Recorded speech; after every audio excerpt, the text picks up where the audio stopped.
Okay, just a couple more minutes, please. Can everyone please take their seats?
Okay, good evening.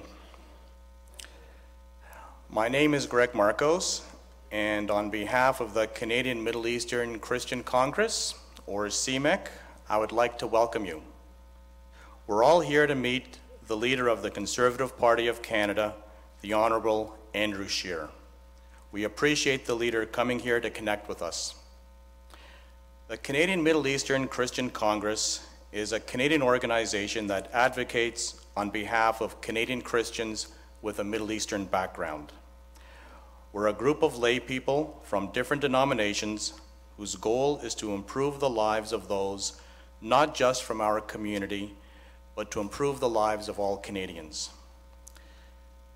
I would like to recognize the founding members of CMEC who are present with us tonight. They are Ramsey Shanuda, Hani Taufilis, Rabia Alos, Christophe Chamas, and Nicholas Shuri. I have it on good authority that the Honourable Mr. Scheer will be arriving shortly, and I'm sure that we're all eager to hear him share his vision for Canada. While we're waiting, please draw your attention to the screen behind me to watch the Honourable Mr. Scheer's victory speech from May 27th.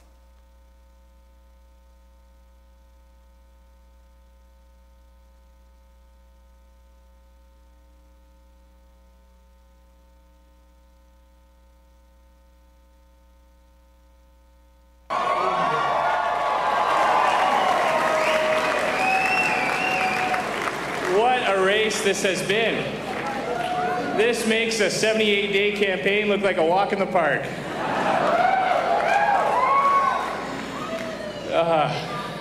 First of all, a few thank yous. To my wife, Jill.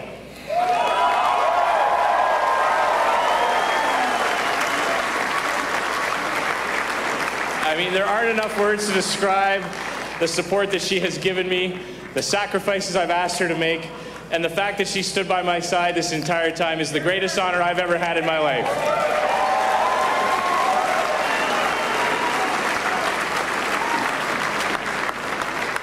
And my kids, Thomas, Grace, Maddie, Henry, and Mary. That's it so far. All the sacrifices that they've made too, the fact that they've allowed me to do this, thank you to my kids.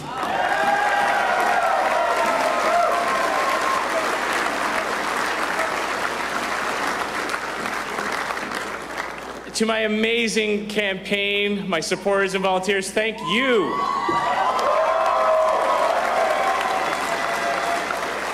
Merci pour tout votre travail. Thank you for all of your work. You have all worked so tirelessly, and this win is because of your work, your efforts, your belief not just in me, but in our conservative vision for Canada.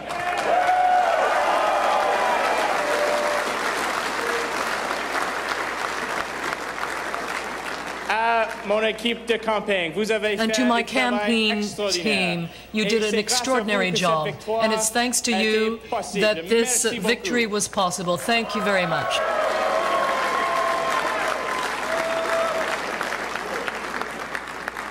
I want to pay a special and ask for a big round of applause for Maxime Bernier.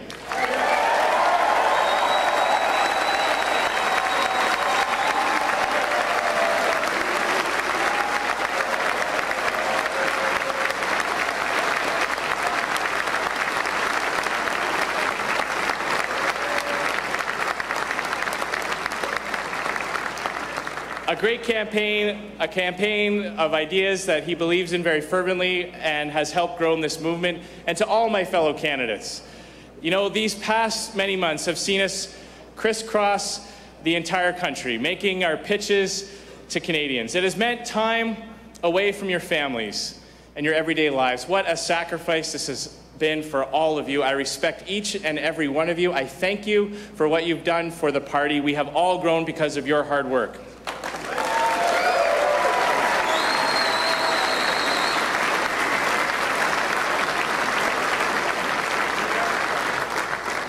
You have each brought your passion and what you believe in to the center stage. You have made this a campaign of ideas, and I plan to ensure that the very best of those ideas are carried on and put forward and help us win in 2019.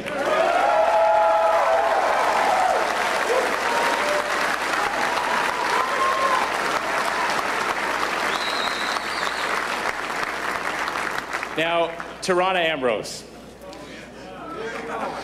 Rana, you know, many interim leaders, you know, might have been just content to merely just try to keep the party together and on its feet after 2015. But your stewardship of our party has been incredible these past 18 months. Our membership has grown, our fundraising is strong, our caucus is united, and you have been leading our team, holding Justin Trudeau's Liberals to account every single day, whether he shows up or not.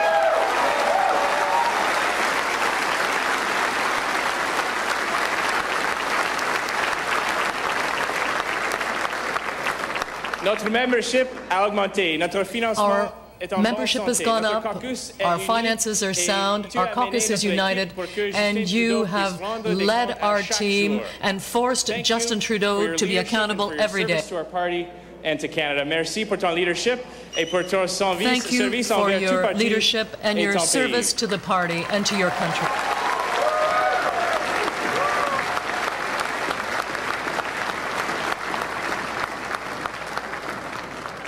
I know that I have very big shoes to fill, Rana. Well, not physically very big, but very stylish. And I'd like to thank Stephen Harper.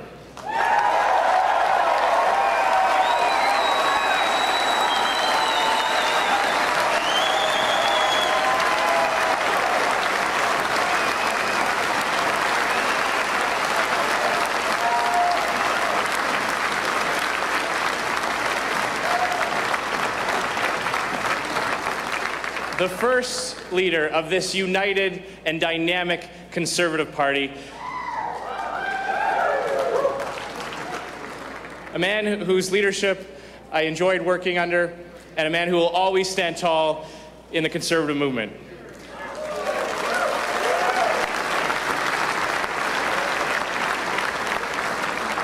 His principled position allowed Canada to stand tall on the world stage with our allies. And he set an example of what it is to fight for conservative values both in Canada and around the world.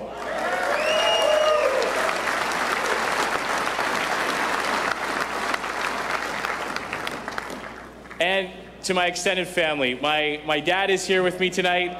Unfortunately, I lost my mom through the campaign, and I want to thank each and every one of you who sent your best wishes to me. I want to thank my aunts and uncles, my cousins all across the GTA are here with me tonight. Thank you for all the support you've given me as well.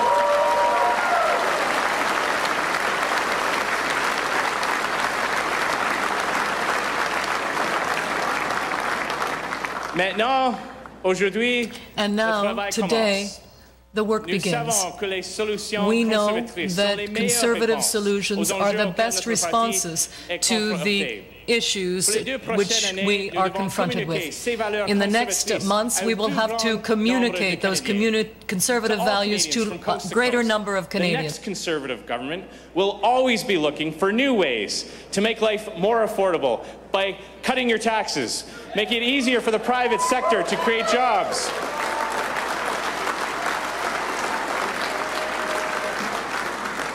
And we will end the Liberal policies that make it harder to start new businesses, make life more expensive for families, and that punish hard work and success.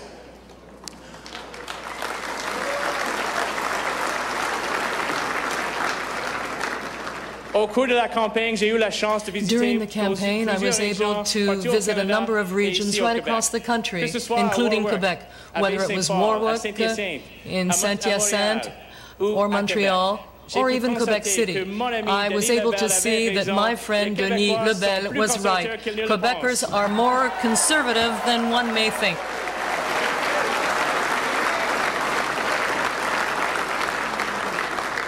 Our excellent results in Quebec in 2015 are a sign that we can do even better in 2019. For me, it is essential that we have Conservative MPs right across Quebec, but also in Montreal.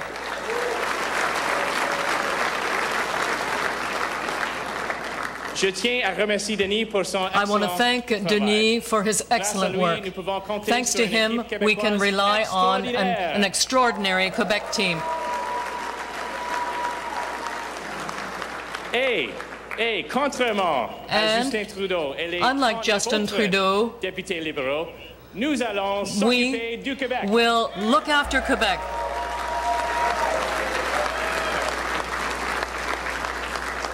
We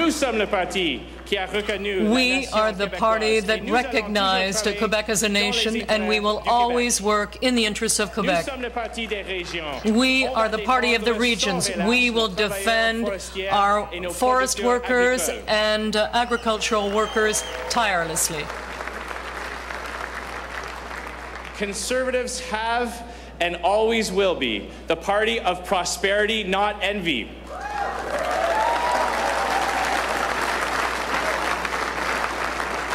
The party that always represents taxpayers, not connected Ottawa insiders.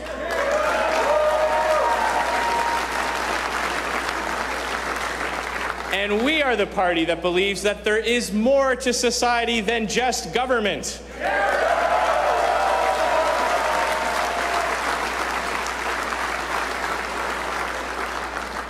Trudeau's Liberals are so focused on photo ops and selfies that they don't care if their policies hurt and not help the middle class. Sunny ways don't pay the bills.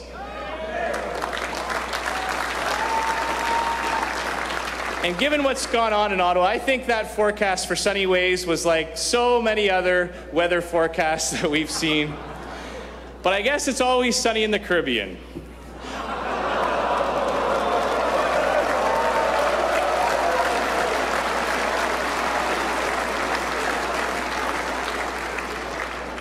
And to my fellow Canadians, there is a better way, a system that rewards hard work and success which benefits all Canadians.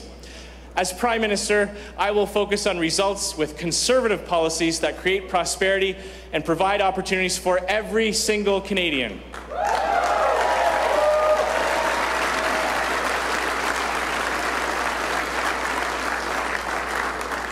Conservative policies are the ones that create prosperity and offer opportunities to all Canadians. To taxpayers' money, which is why I will bring us back to balanced budgets and end corporate welfare.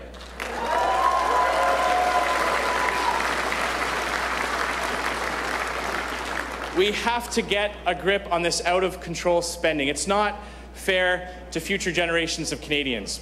And one of the things that has motivated me so much in this campaign is the very strong belief that I cannot allow Justin Trudeau to do the same thing to my 5 children that his father did to my generation.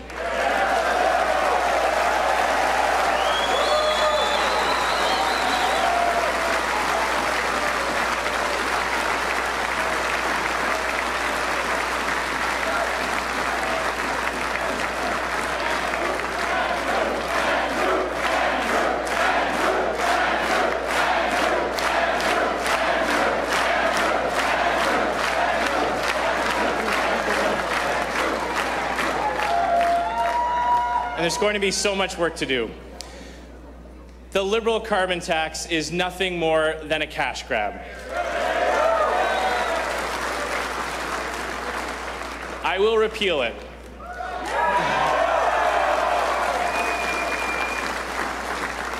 And I'll go further. By scrapping the GST or HST from home heating and electricity.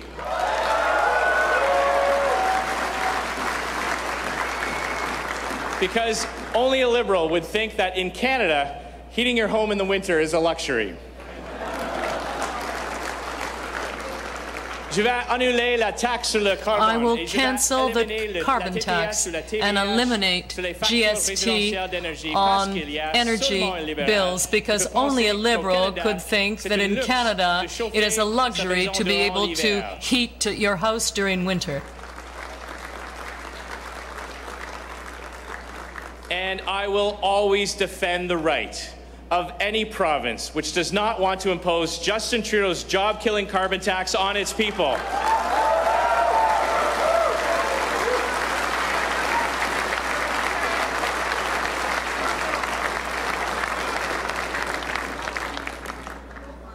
I believe that the foundation of our democracy is the ability to have a debate about any subject. That is why I am so committed to defending free speech.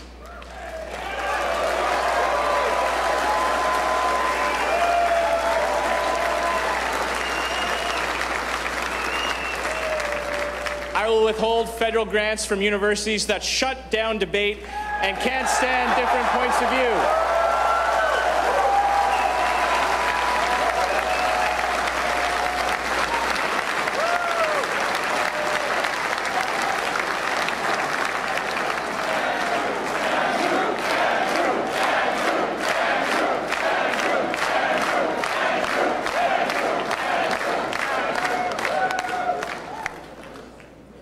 And there are threats here at home, but there are so many around the world. And I believe that radical Islamic terrorism is a threat to every single Canadian.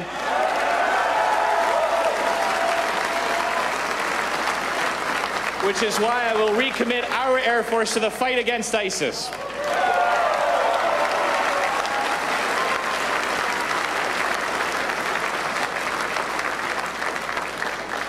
I believe that radical Islamic terrorism is a threat to all Canadians, and that is why I intend to ensure that we have fighters working against ISIS again. Now, to all Conservatives, those who have been members for decades and those who have just recently joined our movement, every single kind of Conservative is welcome in this party, and this party belongs to all of you.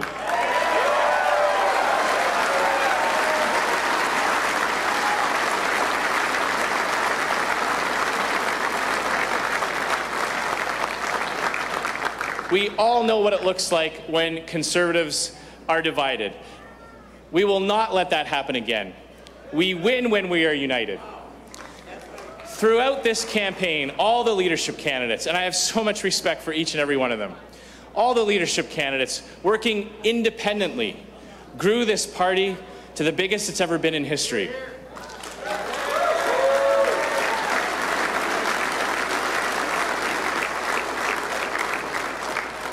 Now imagine what we will do when we're all working together.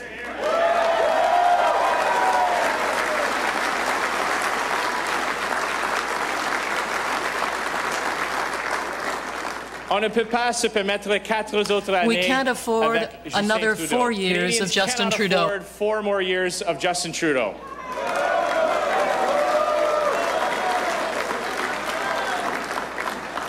But I'm here to tell you that there is renewed hope for Canada, starting today. I'm here to tell you that the pain and hardship that the Trudeau Liberals are causing Canadians is just temporary. There is hope because Conservatives are united, because we are positive, and because we are strong, and because we have principled Conservative values, and because we will all work together, tous ensemble, to win in 2019. Let's get started. Commençons dès maintenant.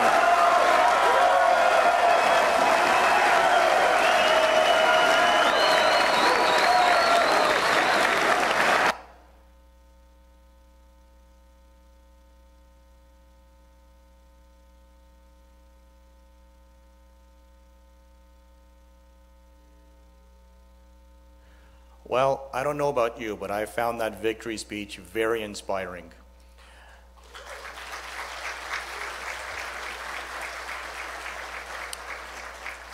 Thank you. The Honorable Andrew Scheer will be with us momentarily, but in the meantime, I have a very important announcement. I have in my hand a set of keys that belong to a Volvo. Now, can everybody please check their pockets to see if this belongs to them, because I am in the market for a new car. And if nobody claims it, it'll find a good home, I promise.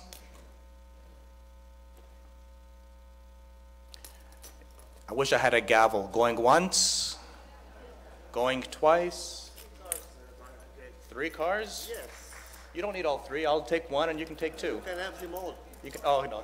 Okay, thank you. Thank you.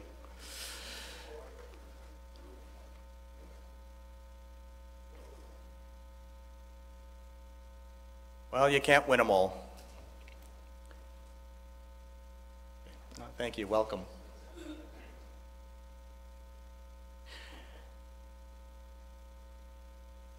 Okay, we're doing well on time. I think the Honorable Andrew Scheer will be here shortly.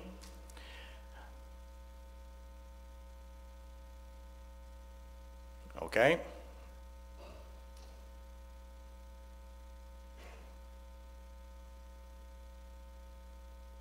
Sing a song?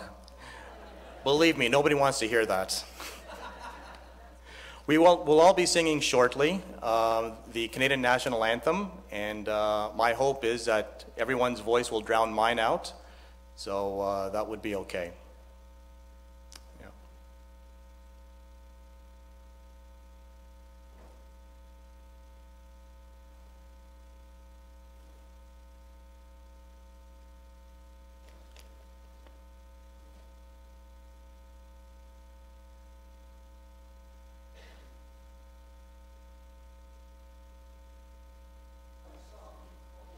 Keep talking. Okay. What would you like me to say? Whatever I have. Okay. I first met the Honorable Andrew Scheer back in, I believe it was October of last year. And I was impressed by the Honorable Mr. Scheer from the very minute I met him. I found that he has this ability to connect with people. He is extremely knowledgeable, and you can't help but be moved by everything he says. And he is such a genuine person that you just you feel an instant attraction to everything that he says. And I think those are the qualities that we need right now in a leader. We need someone who could bring the country together, unite everyone, under a common purpose, and I believe that the Honorable Andrew Scheer is that man.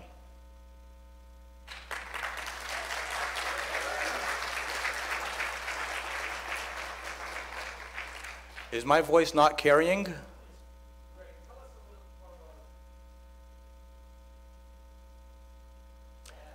Okay, yes, that's a good point. Well, as I mentioned earlier, the Canadian Middle Eastern Christian Congress, or CMEC, is a Canadian organization that advocates on behalf of Canadians with a Middle Eastern background. Our mandate is to improve the lives of all Canadians, not just from our own community. So one of the things that is of great interest to us is the persecution of Christians. We have found that in some parts of the world, people are persecuted solely on the basis of their faith. And I'm sure I don't have to tell everyone in the room how important it is for people to be able to worship their God in their own fashion, in their own way, without fear of persecution. It is a topic that is very near and dear to our heart. This event is actually the launch of our organization. The organization is made up of 6 board members and many, many more members. But we have all in the past worked on an individual basis. So we've realized that for us to have a greater impact, we all need to work together. So we decided to combine all of our efforts and work together. And it is through that effort that I think we've made great strides. And one of the things that is very important to us is the ability to build bridges with other communities, faith-based or otherwise, because only by building bridges can we further understanding of each other and appreciation for all our points of view. I think that deserves some applause. Thank you.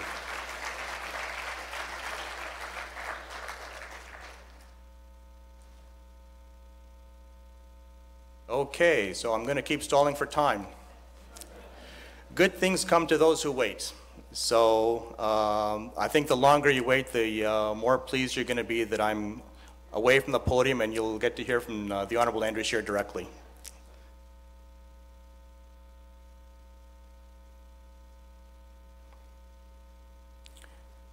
Okay, let's see. Did everybody have a good drive? How was traffic? I've been here since 12 o'clock.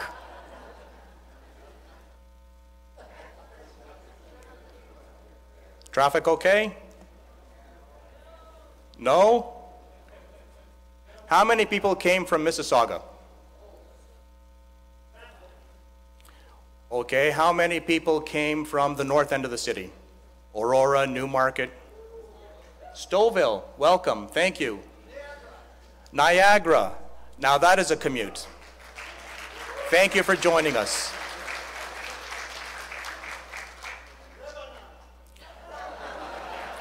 I'm sorry, Lebanon has you beat. I'm sorry. Do I hear anyone from Australia? Australia, anyone? I'm sorry?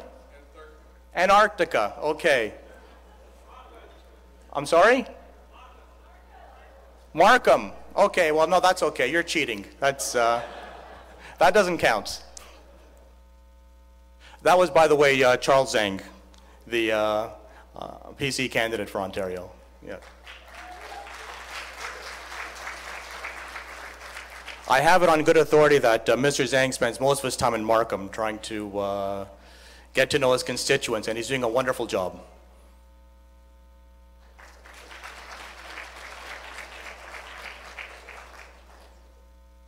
Yes, sir. I'm pretty sure he does.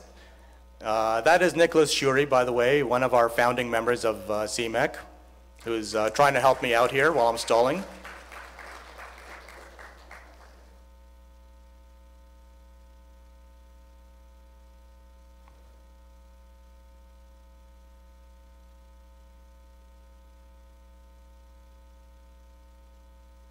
It is a good sign.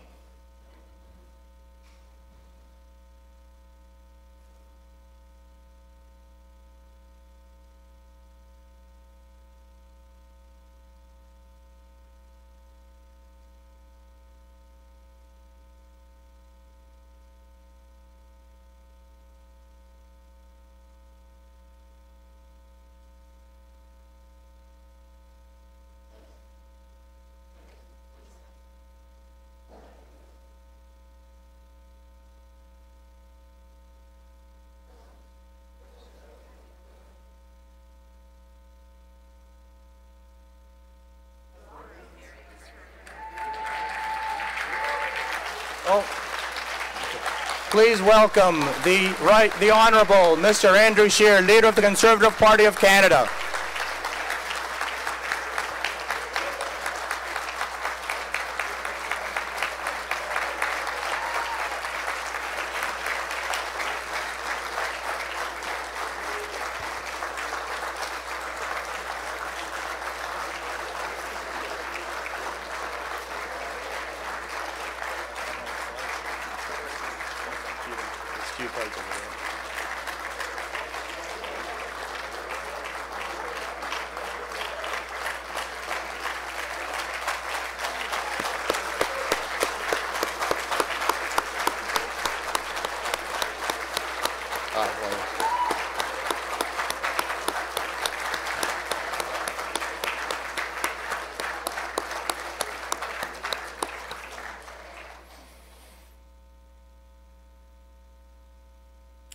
Welcome.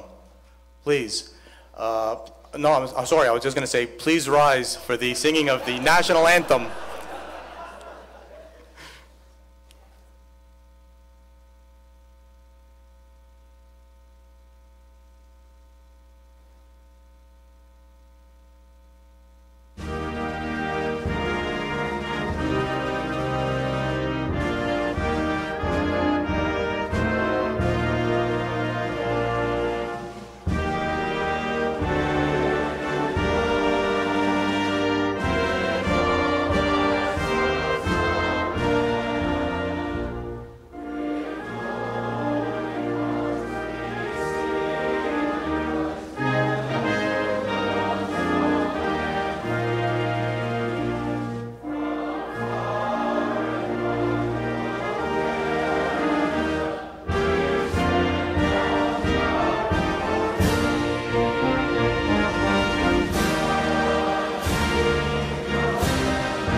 Thank you. Please be seated.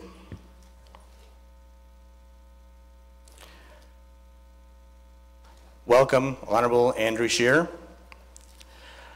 We are joined here tonight by Dr. Bishop Dada, Dr. Bishop Kingsley Osayande, Audrey Walters, and Kevin Jr. from the Baptist Church, Father Gawargiargos Girgis, representing Bishop Mina, Father Bishoy Salema, the parish priest of this church, St. Maurice and St. Verena, Father Bishoya Talla, Father Misaila Talla, Father John Sarkis, and Father Mityas Ibrahim from the Coptic Orthodox Church, Father Niaz Toma from the Chaldean Church, Pastor Judy Choi from the North York Chinese Baptist Church, and Mr. Neil McCarthy, the Director of Public Relations and Communications for the Archdiocese of Toronto. Welcome.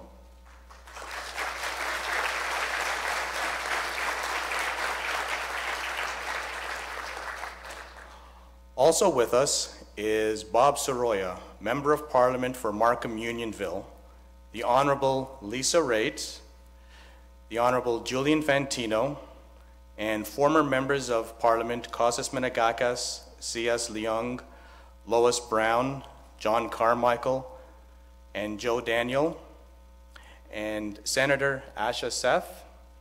Did I not mention Peter Kent? Oh, I'm sorry, the Honorable Peter Kent. Forgive me.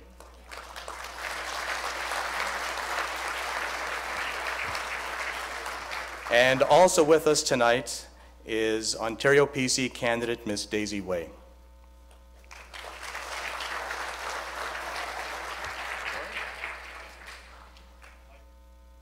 And Michael Parsa.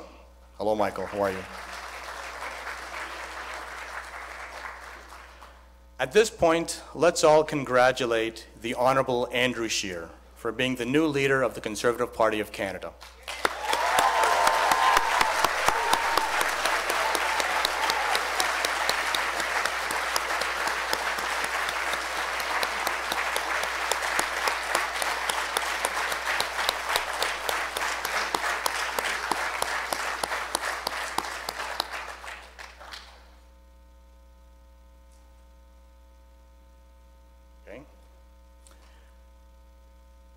It was an exciting, competitive race, and we want to thank all the candidates that ran for the leadership of the party. Their dedication to serve the country is an inspiration to us all.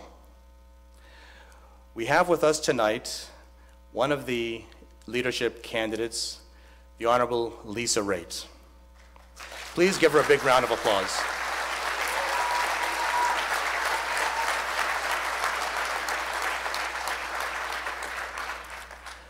We are gratified to know that all the candidates have rallied behind their leader to unite the Conservative Party and to support a leader that can connect with Canadians from coast to coast.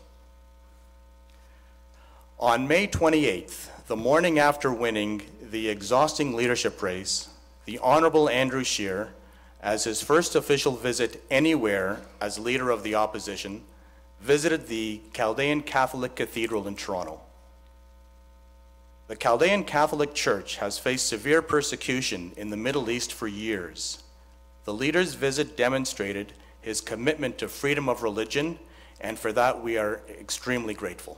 Thank you.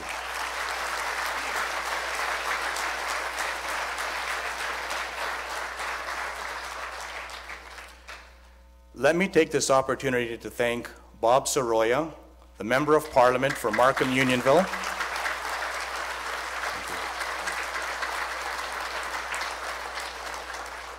Thank you, Bob, for helping us arrange this event. He has done an amazing job in outreach and has worked tirelessly to serve this riding. Please join me in welcoming Mr. Bob Soroya.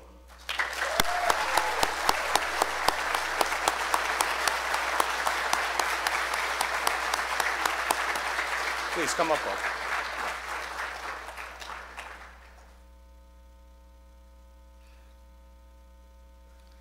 Greg, thank you very much for the wonderful introductions. Your graces, bishops, reverend fathers, distinguished guests, ladies and gentlemen. My name is Bob Soroya. I am the Member of Parliament for this riding of Markham Unionville, the riding right here. I have the honor of welcoming my friend Andrew Scheer, the new leader of Conservative Party, to my riding tonight. Andrew was first elected to the House of Commons in 2004. He was re-elected 5 times, and each time he had another child.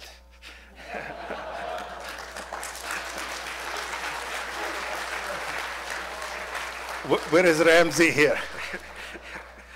He became the Speaker of the House of Commons in 2011 and was elected leader of our party back in May. He is a proud father of 5 beautiful children.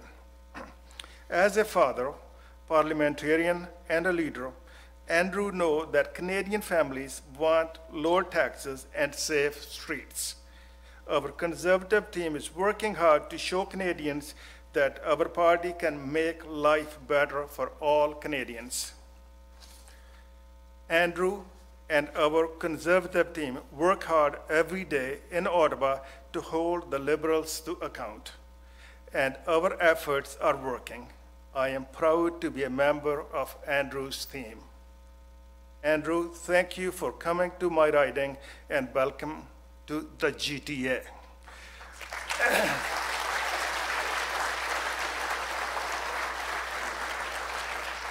Ladies and gentlemen, without further ado, please welcome leader of our party, Andrew Scheer.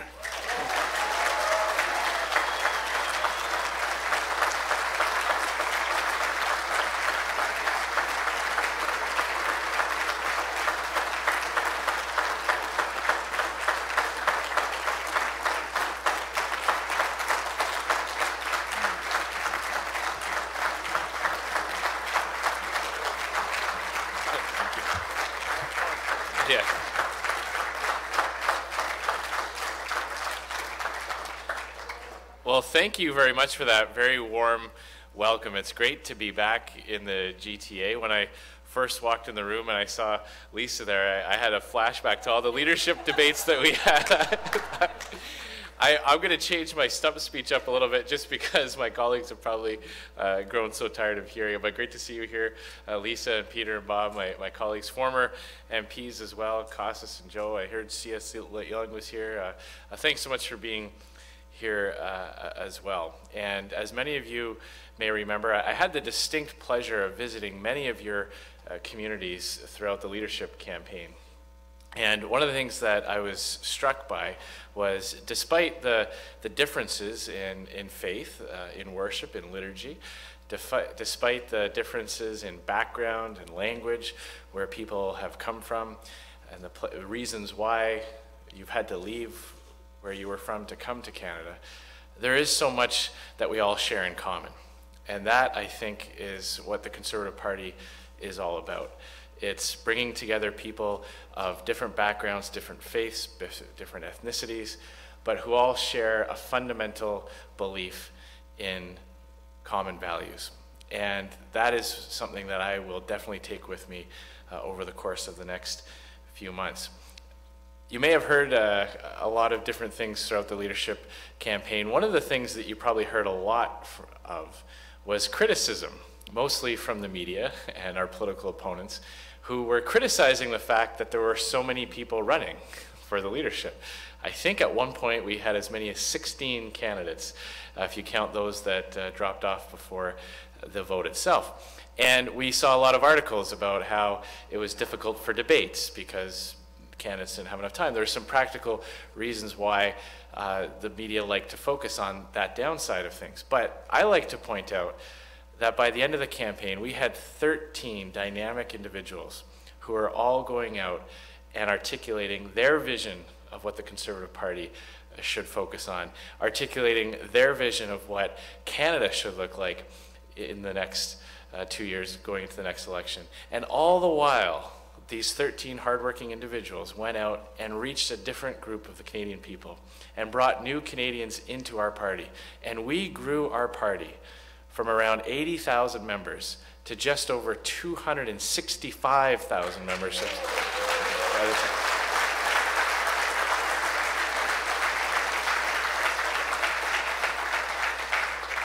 Those are the kinds of problems that I like to have. Too many people going out and growing the party, too many people raising money and reaching new Canadians with a positive Conservative message. So I want to pay a special tribute of thanks to all the leadership candidates and all of you who may have backed other candidates, all of you who saw something in an individual that you worked hard for, you got behind, and you took part in the democratic process. That's what makes our party strong and vibrant. So thank you to all of you who got involved.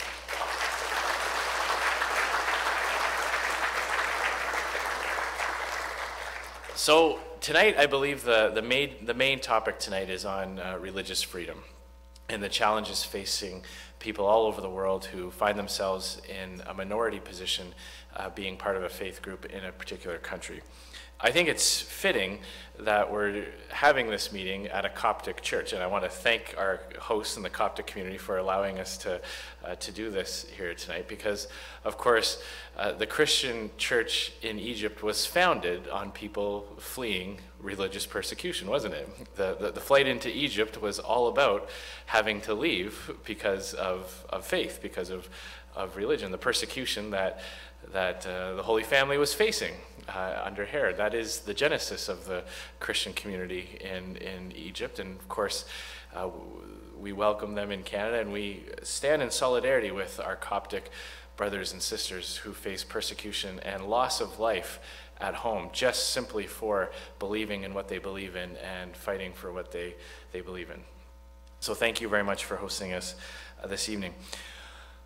I know there are probably a lot of questions we'd like to get to, so I'm going to speak for a few minutes and then throw the floor open to questions, because I'd love to hear from you and talk about some of the things that the Conservative Party of Canada and your elected members of Parliament can do to fight for some of these issues, to work together on those areas where we do have common ground.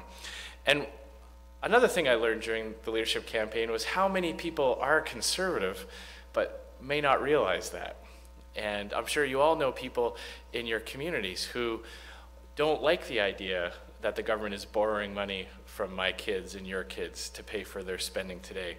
They don't like the idea that taxes are going up, that it's harder and harder for businesses to expand and hire new people because payroll taxes are making it more expensive just to hire people at their stores, factories, or restaurants or other places of business. You probably know lots of people in your community who are worried about the safety of our communities, who don't like the idea that multiple repeat offenders are being let out of prison that are being released into the community without any rehabilitation plan and are likely to reoffend.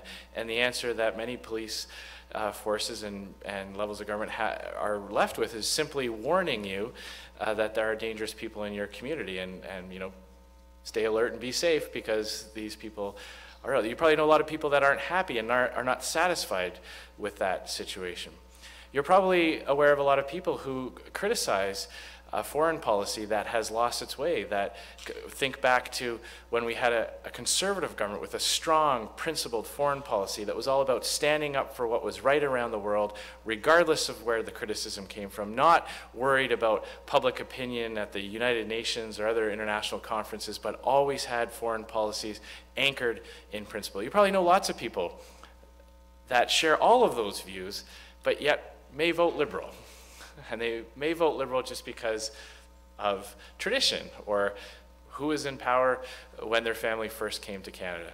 So our challenge, the challenge that our MPs have, our candidates who are going to be fighting in the next election, is to help Canadians from all walks of life and all backgrounds, and especially new Canadians, to realize that their values are our values, and conservative values are the types of things that create prosperity and create a strong society that people want to move to.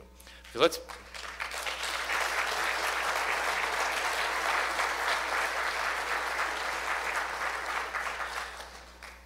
let's be clear about one thing. Nobody moves to Canada for the weather. If you've been here for more than one winter, you know that there are a lot of things that draw people to Canada, but November through April in most of the country is not the thing that people flock to.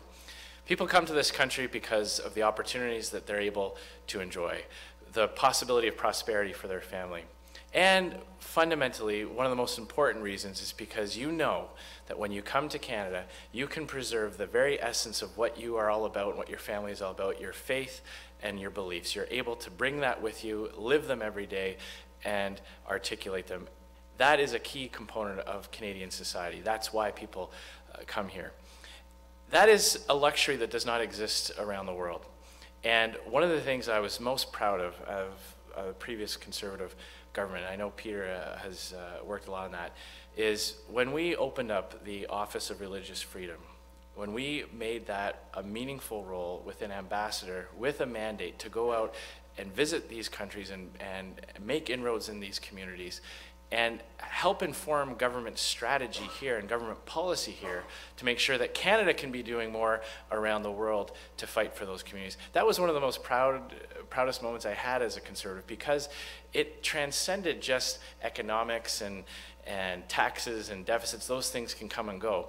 But those fundamental freedoms that so many people around the world, that is, you cannot put a price tag on that. And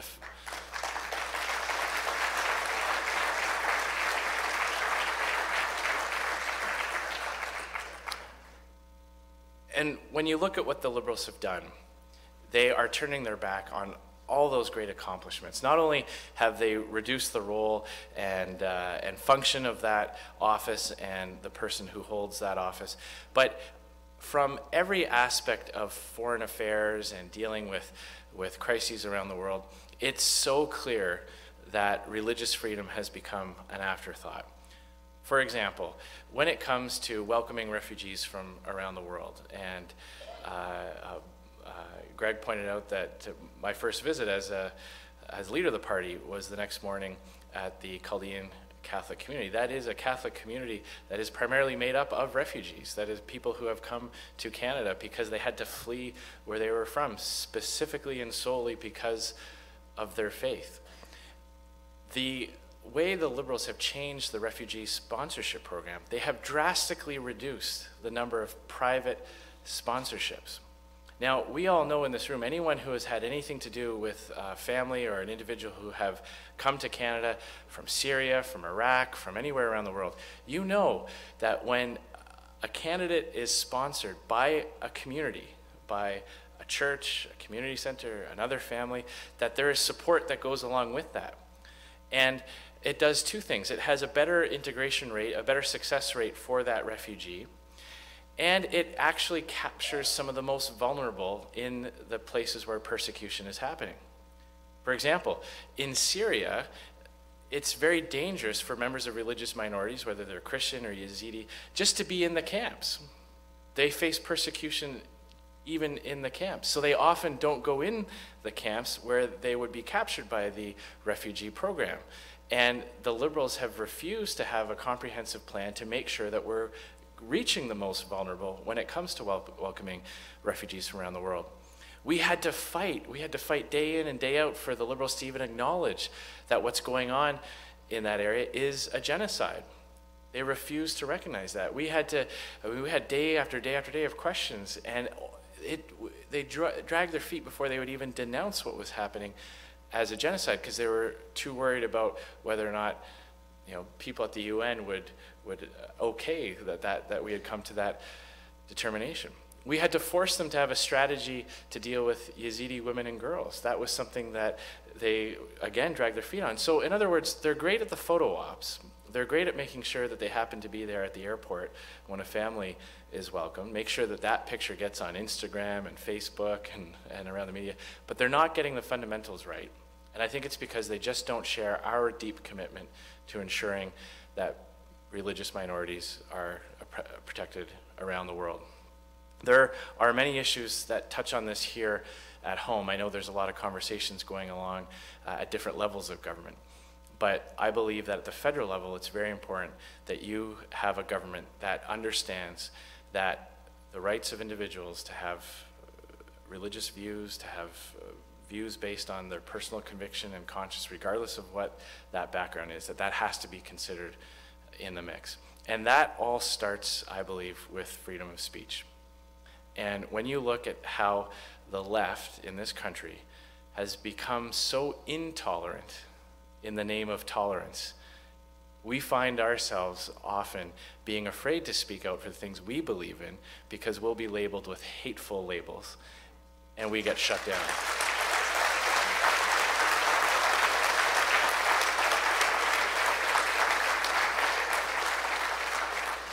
I believe it is essential that we can have respectful disagreements on important issues, regardless of the area of public policy that it touches on, but that freedom of speech has to be protected. And I've made one of the cornerstone commitments during the leadership race was to take action to make sure that the federal government is doing more to protect free speech, starting with university campuses. Because I don't believe that a small group of very vocal radical elements should be able to drown out and shut down legitimate conversation and legitimate points of view on our university campuses.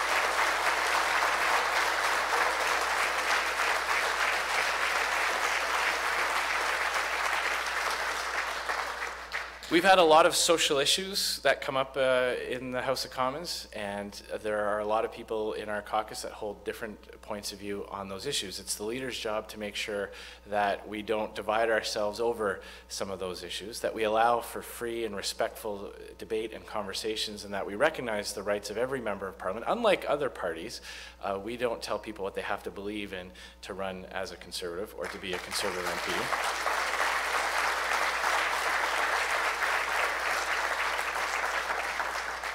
But a leader's job is to focus on those areas that do bring us together. And an example that I like to point to when this comes up is we had a free vote on the bill to deal with the Supreme Court decision on euthanasia and assisted suicide.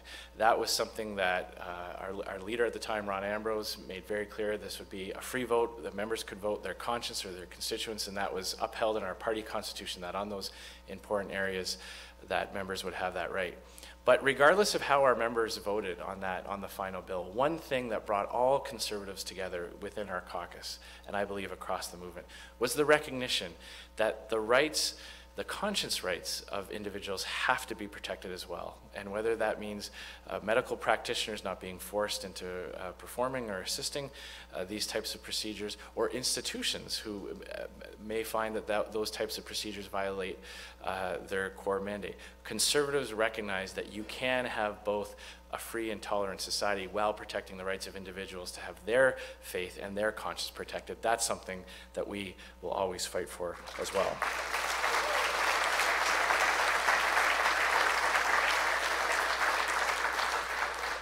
So that's the contrast. You know, there are a lot of people in this room who work very hard in their community to advance the things that their heart and their conscience tells them to fight for. We respect that, and on areas where we can help, and we will, and on areas where we can be of assistance, we will, recognizing the limitations on a political party and on the role that we play. But we will always be an advocate and an ally for your right to fight for the things you believe in, to speak out for the things you believe in. So thank you very much for being here tonight. I'm happy to take your questions.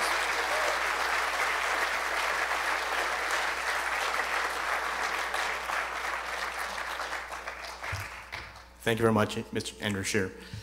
Okay, before we get to the question period of tonight, I'd like to recognize Stephen Lecce, the former spokesperson for the Right Honorable Prime Minister Stephen Harper, Michael Parsa, and Sharif Sabawi, Ontario PC candidates, and Father Boulis from St. Mark's Coptic Orthodox Church, and Lois Brown, former Member of Parliament. Welcome.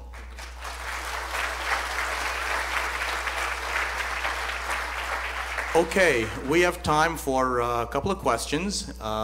If anyone has anything they'd like to ask the Honorable Mr. Scheer, you can just put up your hand and someone will come by with a microphone. Okay.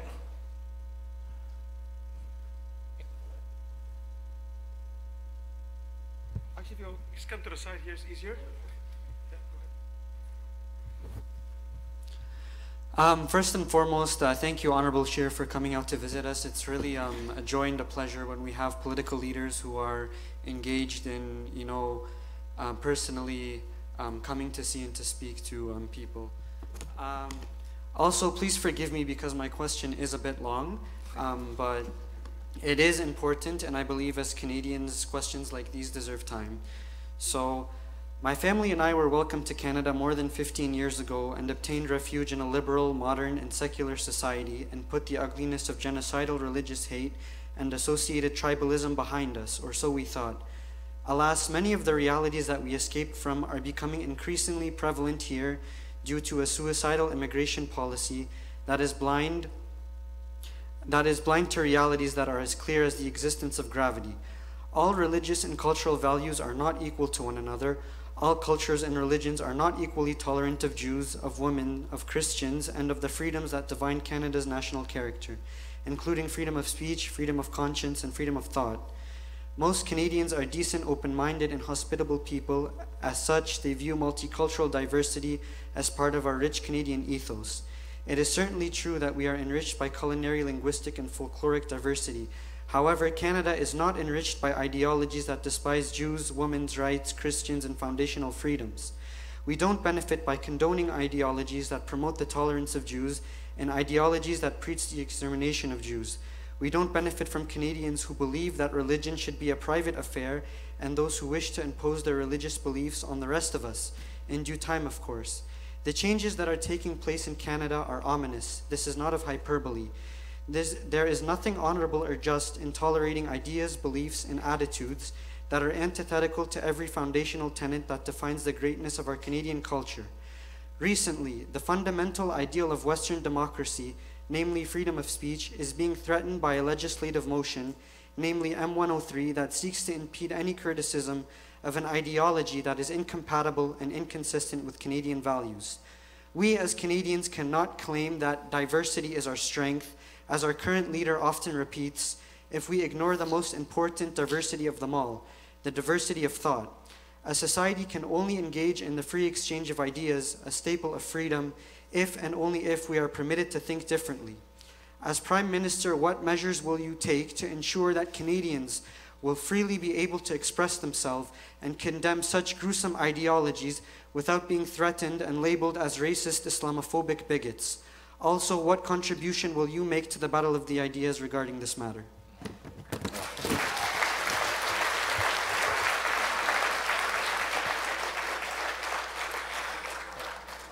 Well, thank you very much for the question, and I appreciate the sentiments that went went into that and where you're coming from on that. I think there are a lot of concerns that that Canadians have with how we preserve the very things that made this country great. And like I said, you know, people don't come here for the weather. People come here because of the type of society that we've built, and it's built on fundamental principles that you mentioned: the you know, belief in the equality of all men and women, the women's rights, the the welcoming of people's faiths, and regardless of their background. First and foremost, I voted against M103, and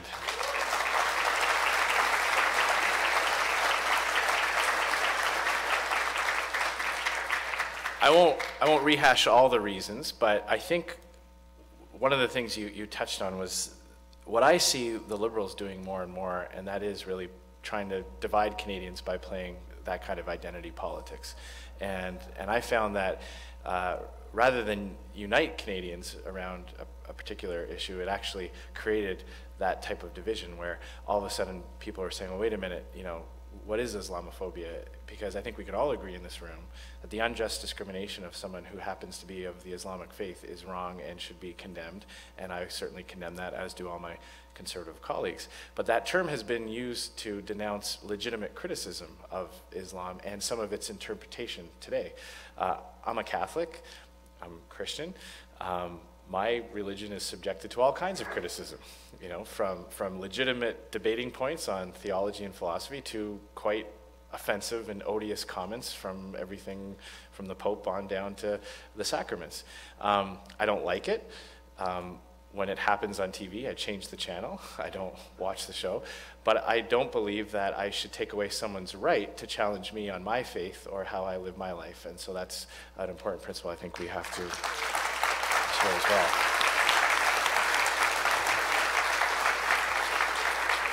And I won't be able to get into very deep specifics on the actual question that you asked, which is what steps, because we are working towards a policy platform. We're going to be engaging our caucus to lay out some specifics. But I believe our immigration system does have to place an emphasis on integration and on making sure that people who come from this country understand that Canada has a certain value set where we are welcoming, we are tolerant, but within a context of fundamental respect for human rights, for the equality of men and women, for the equality and the rights of people of all faiths to live their life. So that will be a key component to know.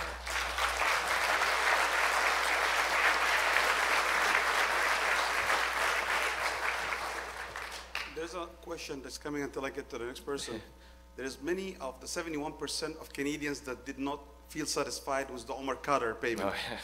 And people would like to know how will you be able to address something like this in the future so it doesn't happen again, because we keep hearing there's more and more payments going out to others like Omar Carter. Well, thank you for that, because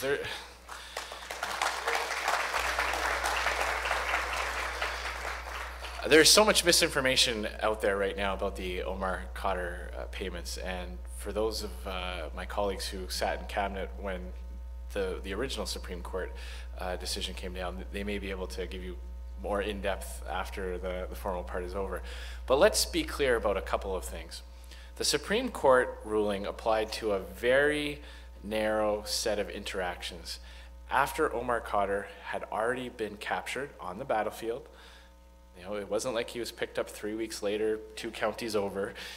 He was picked up on the battlefield, and he found himself in U.S. custody.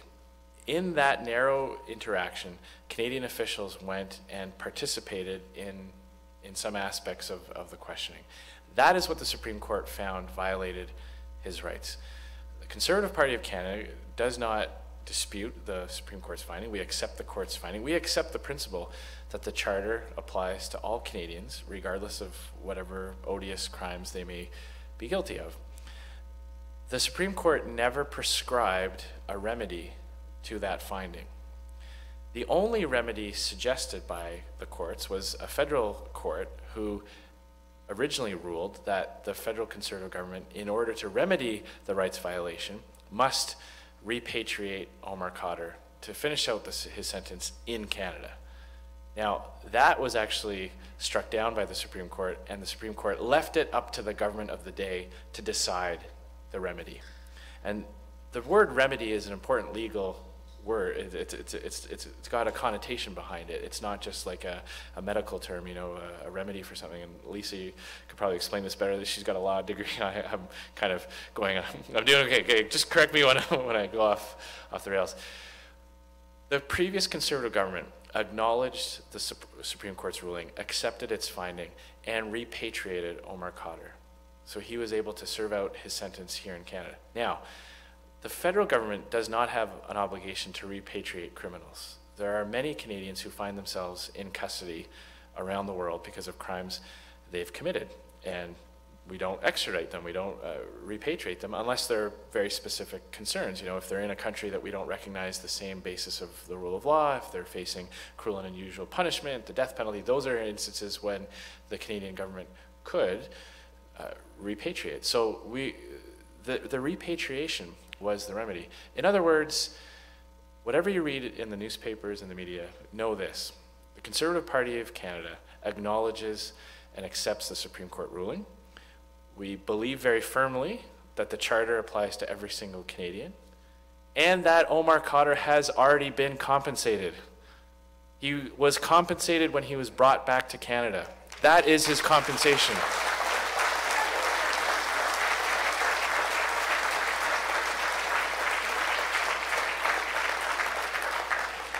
Anything else goes above and beyond what any court prescribed, was a choice by Justin Trudeau, and I firmly believe that if Omar Khadr is sincere in what he says about feeling remorse for what he did, then he would pay every single cent to the families of the people that were killed on the battlefield.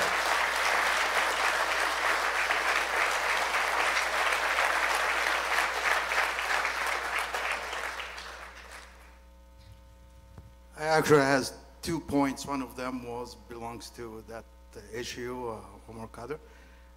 I would like to say also that this is a repeated problem, because a few years ago, the Conservative Party paid Maher Arar on similar situation. Right? If I can stop you there, because this has been thrown out in the media, but again, completely different circumstance. Maher Arar found himself in custody not because of actions that he took, but because of wrong information that was supplied by the Canadian government. He was never found guilty of any crime, and he ended up in custody in Syria because of actions the Canadian government took. In other words, it wasn't a completely different situation. With Omar Khadr, we have a conviction, we have a confession, and we have the fact that he was apprehended without any Canadian involvement. Our actions did not lead to his apprehension. With Maher Arar, it's completely the inverse. He was never found guilty of crimes.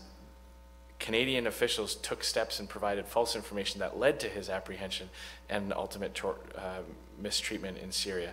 So don't allow the media to conflate the two, because they are two completely separate cases. Okay. The other point that in the Charter of Rights, we talk about no discrimination based on few things, including religion. Every other aspect is defined except religion. We don't know what the definition of word religion. Any group of people saying any ideology, they consider it religion. I did ask Ontario Human Rights, and they gave me some criteria. If I apply it, Islam is not a religion. It's not. So can we define that? Well, I don't know what information you were provided by the Ontario. I certainly wouldn't make that. Okay, they said does not violate the civil law, and they do. Wow. I mean, you may find specific instances, as you will, from people of many faith communities, but I don't think it's a tenable position to say that Islam is not a religion. I mean, it clearly is. And you may disagree with aspects of it. We can all certainly disagree with certain interpretations of it, but I think we're on safer ground when we don't allow the government to pick what constitutes a religion and not, because that is a slippery slope that we may agree with the decision one day, and 10, 15 years down the line we won't agree with it, and I wouldn't want to.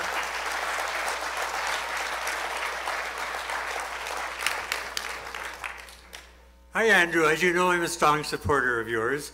In your victory speech, you emphasized strengthening the Air Force in the fight against ISIS. Today, the RCAF has far fewer planes and pilots in Canada than we had in Europe during the Cold War in 1960, 50 years ago. So, the need is to strengthen all airports and pilot training across Canada in the fight against ISIS. And here's a fun final question. There's especially the need to keep Buttonville Airport open to train pilots in the fight against ISIS. So let's see what you would do about that.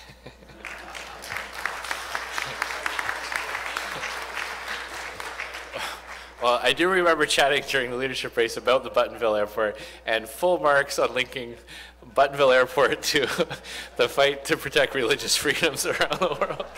I promise to get back to you during the leadership race about that issue, and I promise I will. I do, in general, agree with the need to maintain our capacity. I think one of the problems that we've seen with the Liberal government in the latest budget is they've cut spending in previous governments on the military, previous budgets. Now they're attempting to backfill that with no actual plan. It's easy for the Liberals to announce extra money for the military. It's a lot harder to get them to actually get the dollars out the door and get what they're paying for. And so whether it's maintaining capacity in our Air Force, both in terms of personnel or in equipment, the Conservative Party will always be a strong champion for that as well.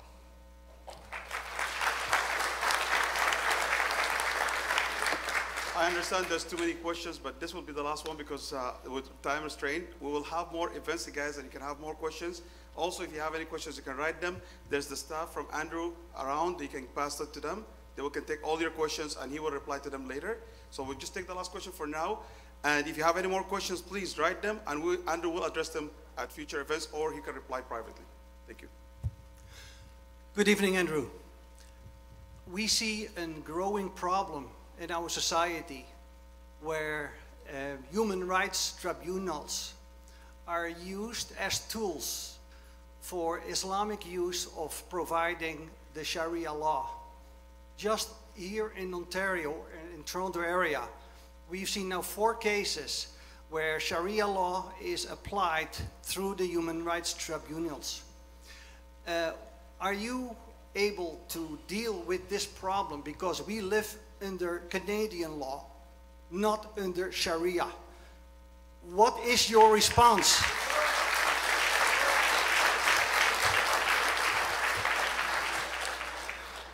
Well, I firmly believe that there is and should continue to be one rule of law in Canada that applies to all Canadians equally.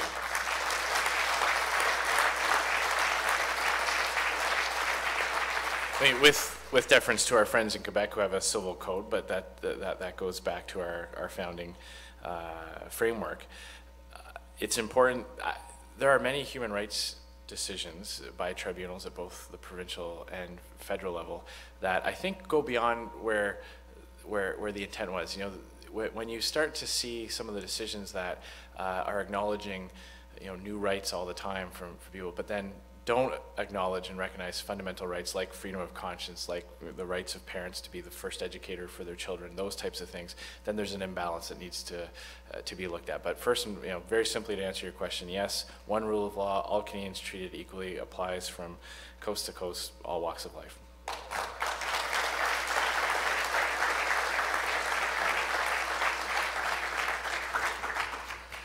Thank you very much, the Honourable Mr. Scheer. Thank you for joining us. It was a pleasure, and we'd like to thank the Honourable Mr. Scheer for coming and spending time with us, and we wish him all the best in leading Canada as our next Prime Minister in 2019. Yes, please go ahead. Yeah. So at this point, I'd like to make one more recognition, please. Vincent Key is the Ontario PC. Welcome, thank you for joining us. At this point, I'd like to please ask the clergy to come up and take a picture with the Honourable Mr. Scheer. And after that, the MPs. Or all together. Okay, one big happy family. Please, come on up.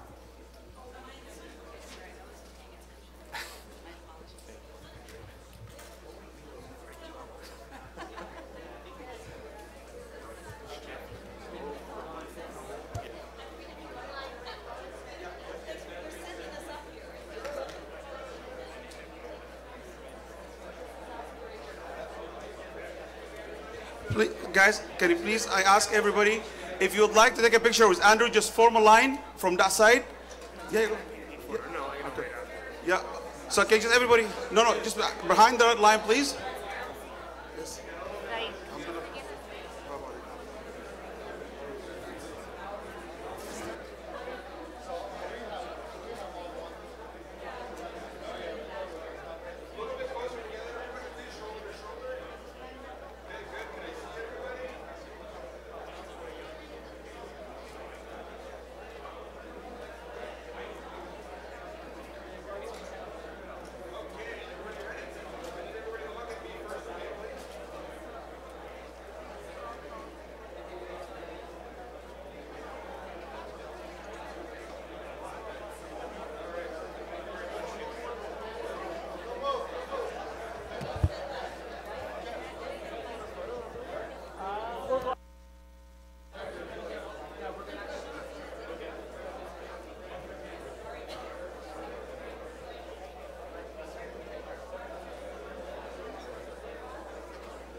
Hi, how are you? Hi.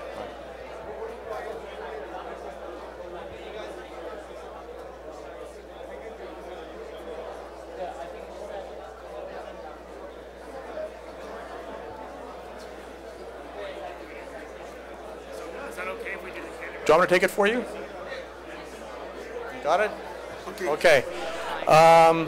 Yeah. Okay, thank you very much.